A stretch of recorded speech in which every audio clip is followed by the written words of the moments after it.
This is Xiaomi Redmi A2 and today I will show how you can connect this device to VPN.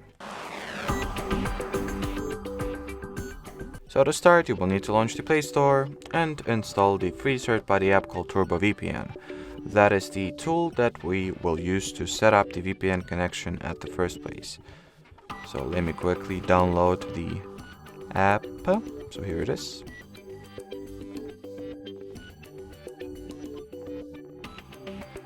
So launch the Turbo VPN app once it is ready, then tap at the green continue button.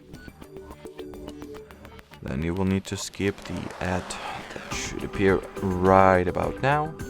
Here it is. And then finally, in order to connect your device to VPN, just tap at the caret icon over there. Then accept or confirm the connection request. And as you can see, your phone gets successfully connected to virtual private network. In order to change the server, you can just tap at it and then select whatever city in whichever country you would like to connect yourself to.